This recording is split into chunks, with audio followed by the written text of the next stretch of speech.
오늘의 말씀은 요나서 1장 1절 말씀입니다. 여호와의 말씀이 아미떼의 아들 요나에게 임하니라 이르시되.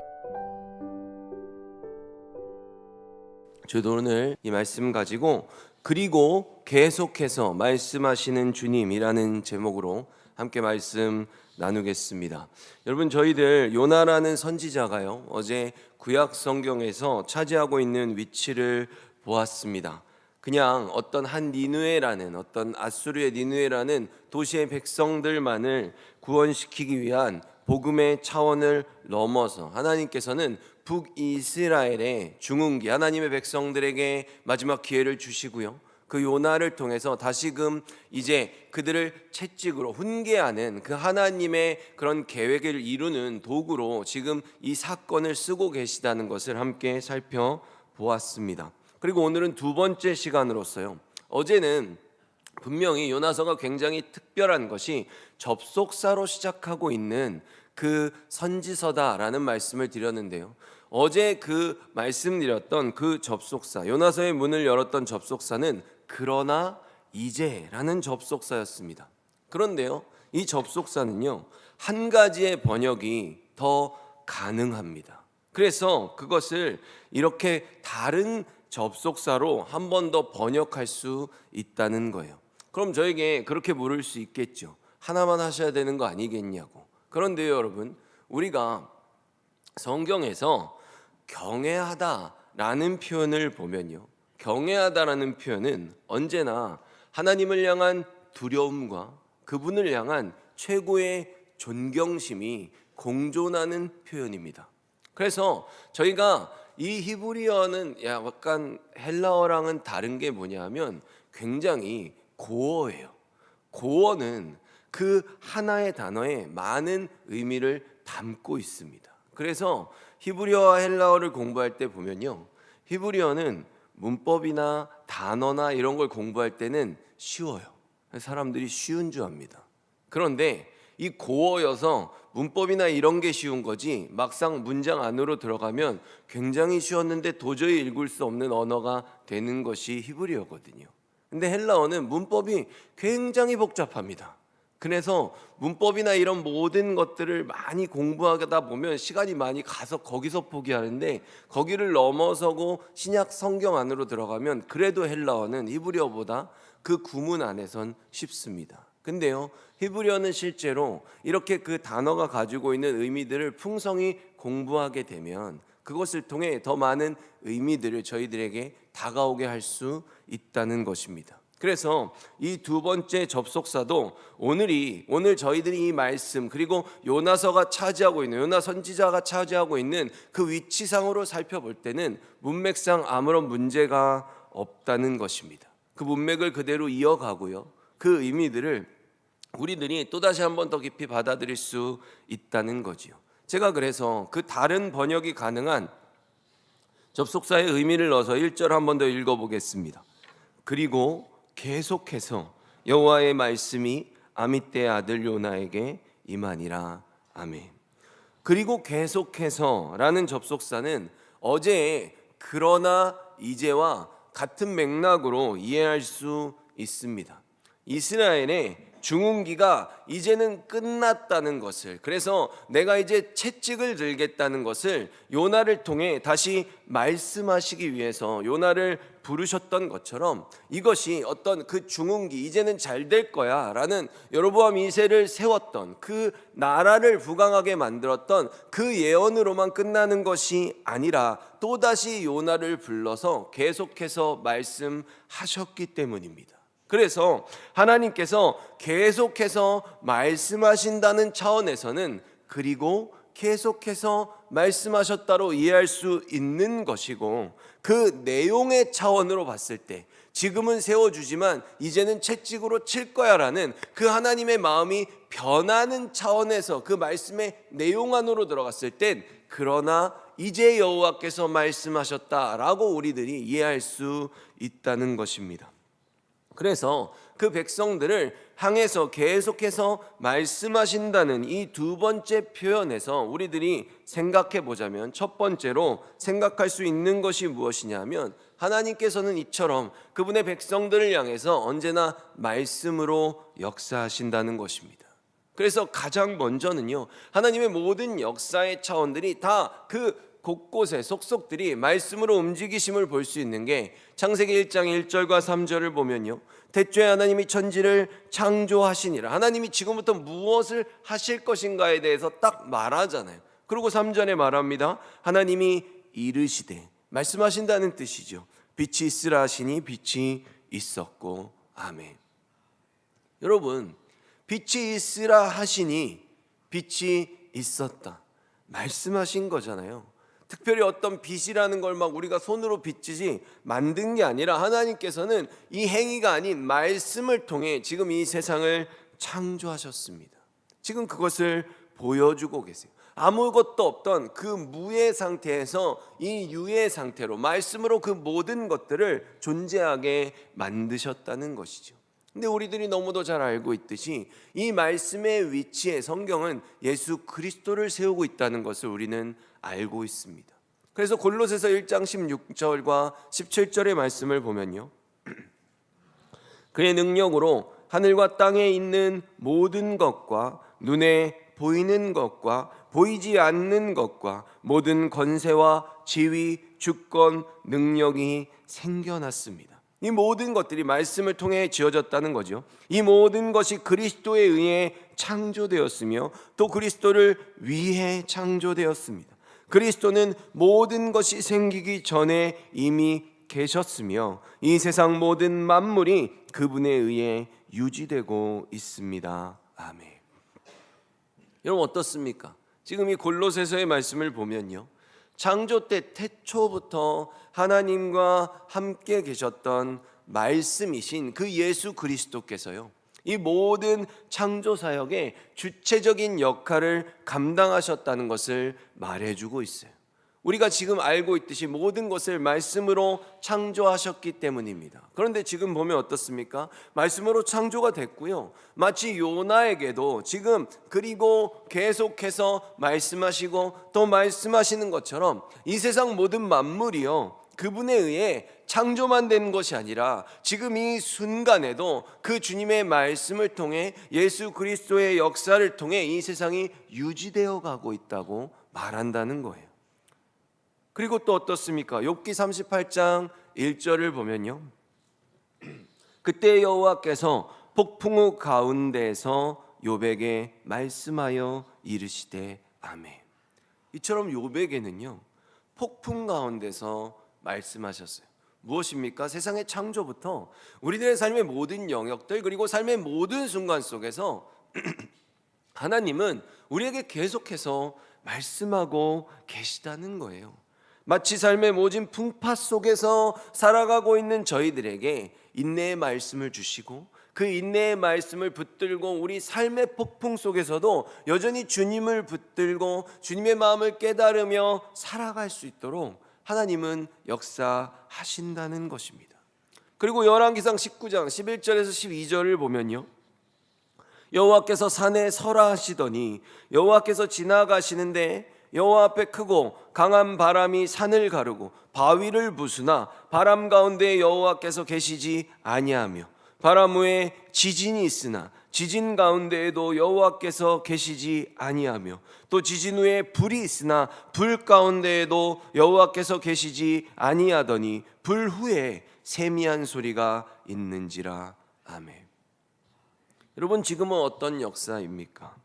지금 이것은 엘리야인데요, 엘리야 지금 엄청난 역사, 하늘에서 불을 내려서 막 제단을 다 태우는 엄청난 역사를 지금 이루고 온 것이거든요. 근데 사람들은요, 꼭 대단한 역사와 어떤 엄청난 기적이 있어야만 하나님을 보았고 내가 그분의 말씀을 들었다고 생각하는 경향이 있습니다.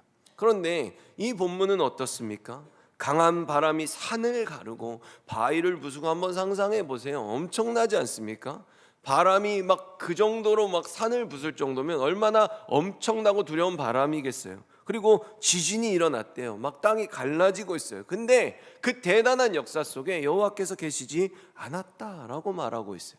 어디에 계십니까? 거대하고 위대해 보이는 역사들 다 지나간 후에 조용하고 부드럽게 작고 세미한 말씀으로 다가오셨다는 거예요. 이처럼 우리가 하나님의 백성으로 살아갈 때는요, 다름 아닌 주님의 말씀이 우리들의 삶의 모든 국면 속에서 언제든 우리가 주님을 인격적으로 대하고 주님 앞에 기도하고 그 말씀을 듣겠다는 순종의 자세로 나아갈 때 이 말씀은요, 언제나 우리들에게 주님의 마음을 알려주기 위해 임한다는 것입니다. 그리고 최종적으로 요한복음 1장 1절과 4절 그리고 14절에 보면 태초에 말씀이 계시니라, 이 말씀이 하나님과 함께 계셨으니 이 말씀은 곧 하나님이시니라, 그 안에 생명이 있으니 생명은 사람들의 빛이라, 말씀이 육신이 되어 우리 가운데 거하심에 우리가 그의 영광을 보니 아버지의 독생자의 영광이요 은혜와 진리가 충만하더라. 아멘. 결국 우리에게 다가오셔서 가장 가까이에 우리와 함께 거하시고 우리의 생명을 구하신 그 말씀이신 예수님이 하나님의 진리이고 생명이고 빛이신데요, 어두운 사망의 권세 가운데 있는 우리에게 그 생명의 빛을 비춰서 우리를 살리기 위해 우리 가운데로 임하셨다는 것입니다. 마치 골로새서의 말씀처럼 우리를 포함한 이 세상의 모든 만물들을요, 말씀으로 지으시기만 하신 게 아니라 지금도 우리에게 계속해서 말씀하심으로 우리를 주장해 가시고 우리가 계속 이 말씀을 따르는 삶을 유지해 가며 말씀이 영원하듯 영원한 하나님의 나라로 들어갈 수 있도록 지금 우리를 이끌어 가신다는 것입니다. 그리고 이제는 우리들이 주님께서 우리들에게 주신 완성된 복음을 들으면서 그 니느웨 백성들을 회개시키시고 그들을 회복시키신 것처럼 주님께서는 지금 우리들에게도 동일하게 말씀하고 계십니다. 그래서 여러분, 저희들이요, 내가 하나님을 중심으로 살아간다는 건요, 언제나 우리의 귀와 생각과 우리의 마음이 주님의 말씀에 그 초점을 맞추고 말씀을 듣고 그것을 따라 순종하며 살아가는 데 있음을 우리가 알아야 할 것입니다. 말씀을 잘 모르고 말씀을 가까이 하지 않으면서요, 그렇게 사실 별 관심도 없으면서 내가 하나님 중심으로 나는 크리스찬으로 살아가고 있다 말한다는 것이요, 오히려 하나님 앞에 부끄러운 일임을 저희들이 알 수 있어야 한다는 것입니다. 그리고 둘째로 보면요, 1장 1절 다시 보면 그리고 계속해서 여호와의 말씀이 아미떼의 아들 요나에게 임하니라 라고 되어 있는데요, 그리고 계속해서 말씀하신다는 건요, 그 하나님의 의도를 보면요, 요나와 하나님의 백성들을 사랑하시기 때문에 말하는 겁니다. 여러분, 사실 요나는 이 말씀을 듣고 기뻐하지 않았어요. 저희들 잘 알잖아요. 그래서 만약 정말 하나님 편에서 패역한 백성들을 진짜로 싫어하고요, 진짜로 그 백성들을 혼내고 그냥 징벌만 하고 끝낼 거라고 하면, 그렇게 관심이 없으면 원래 아무 말도 안 하는 게 정상입니다. 못하러 말합니까? 개선의 여지도 없고 그냥 관계를 끝내면 그만인데 말이죠. 하지만 지금 하나님께서 이 이스라엘의 패역함에도 불구하고 계속해서 요나를 불러서 말씀하시는 것, 왜 그렇습니까? 저 아수르의 백성들, 멸망해야 하는 저 백성들을 다시 부흥케 만들어서 키우고 그들을 하나님의 채찍으로 쓰시고 그 훈계를 통해서 이 사랑하는 백성들의 마음을 돌이키기 위해서인 것이죠. 히브리서 12장 6절, 8절, 9절, 11절을 보면 주님께서는 사랑하는 자에게 벌을 주시고 그의 아들로 받아들인 자들을 채찍질하신다. 아들이면 훈계를 받게 마련입니다. 만일 여러분에게 아무 훈계가 없다면 여러분은 사생아이며 참 아들이 아닙니다. 우리는 이 땅에서 모두 육체의 아버지가 있습니다. 그 아버지가 우리를 훈계한다 해도 공경하는데 하물며 영의 아버지의 훈계를 받아들여야 하는 것은 말할 필요도 없지 않습니까? 그렇게 할 때 우리는 생명을 받게 되는 것입니다. 훈계를 받는 바로 그때에는 즐거움이 없고 고통스럽습니다. 그러나 후에 그 훈계 때문에 더 나은 사람이 된다면 우리에게 평안이 있을 것입니다. 왜냐하면 우리가 올바른 길 안에서 살아가게 되었기 때문입니다. 아멘. 여러분 어떻습니까? 저는 예전에 그런 분을 본 적이 있어요. 오랜 시간 동안 본 분인데, 나는 내 자녀를, 그게 내 교육 철학이다, 내 자녀를 너무 사랑해서 나는 내 자녀를 절대로 혼내지 않는다, 내가 절대로 그 애를 혼내지 못하겠다. 그래서 제가 거짓을 말하는 게 아니라 결국 그 애가 커서 그 부모를 때렸습니다.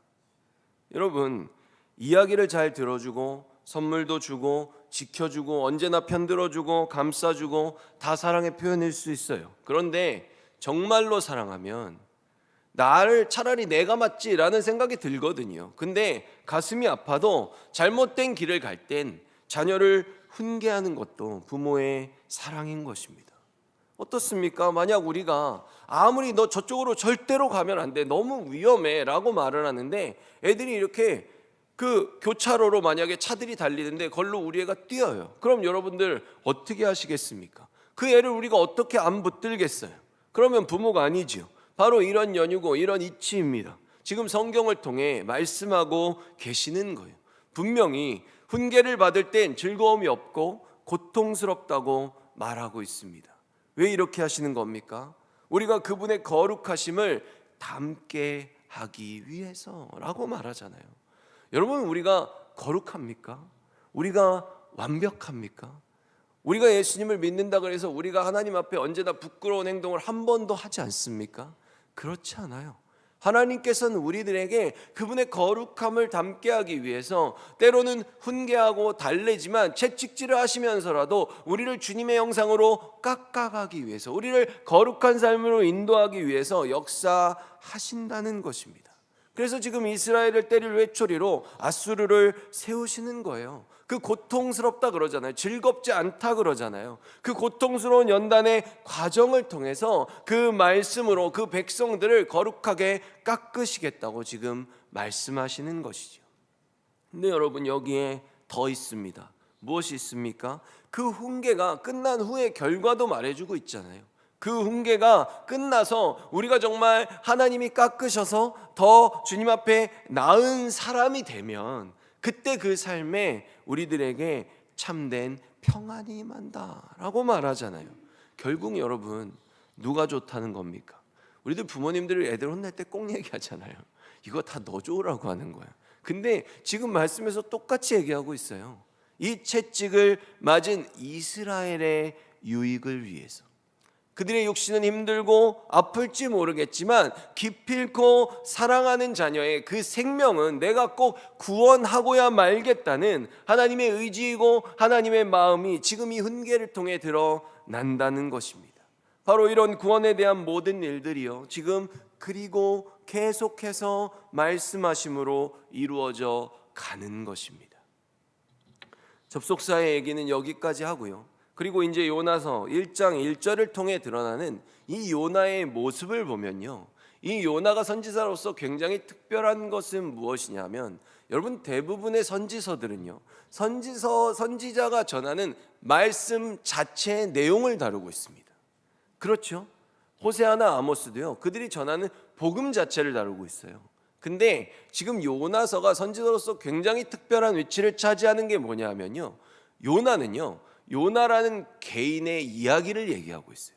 그가 하나님의 말씀을 전하는 자로서 그의 삶이 어떠한 모습을 살아가고 그의 마음과 하나님을 대하는 태도가 어떻게 변모해 가는지, 그의 마음이 드러남과 동시에 하나님이 그에게 계속해서 어떤 인격적인 대우로 다가가시는지에 대해 말하고 있거든요.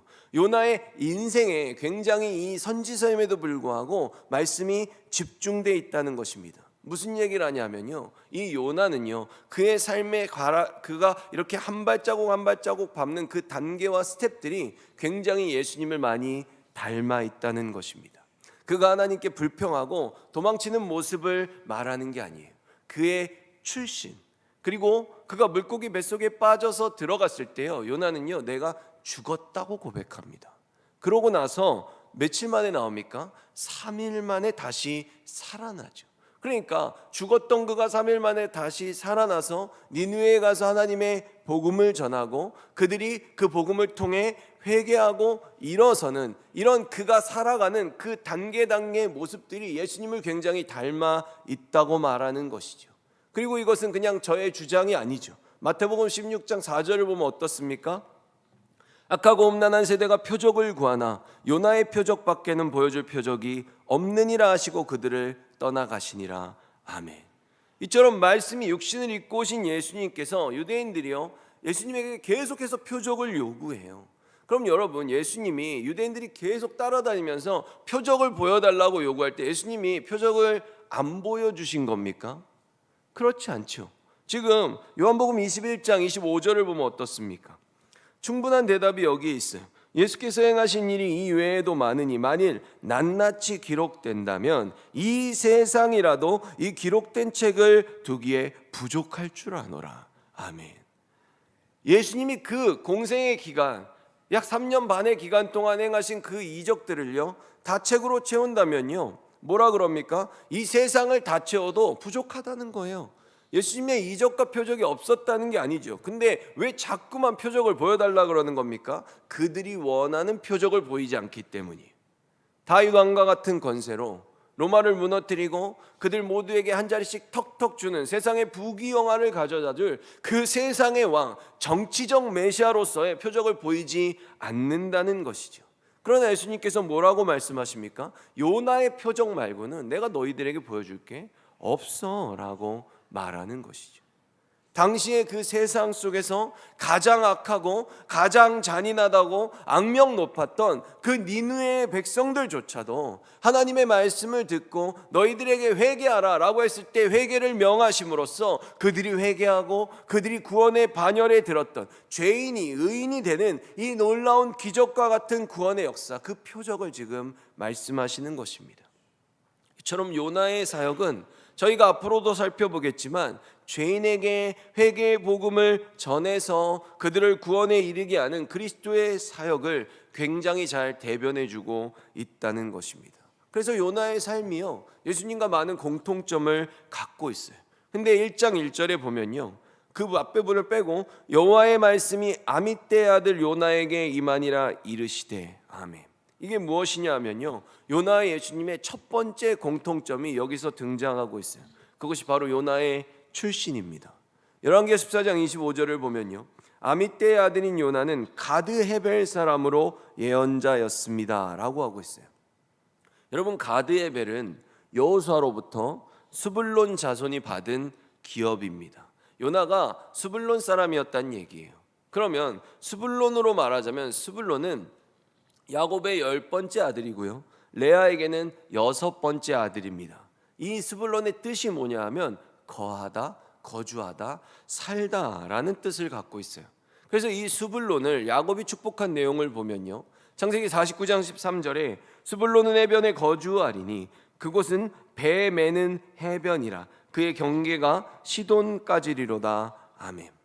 지금 이 말씀에도요 스불론의 의미가 거주한다라는 뜻이라는 것을 지금 드러내고 있어요.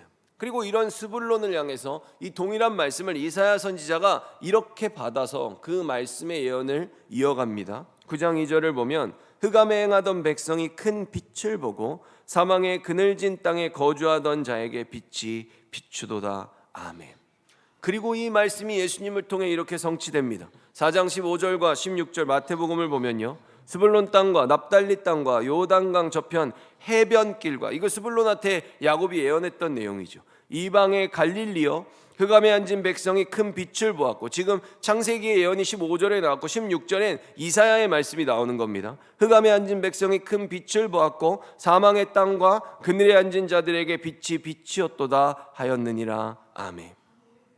이게 요나의 출신 지역인데요 스불론 지파에게 분배된 그 바로 이 땅에서, 이 갈릴리 지역이 이 스불론 지파의 땅이고 요나의 고향이고 예수님의 성장 지역인 것입니다.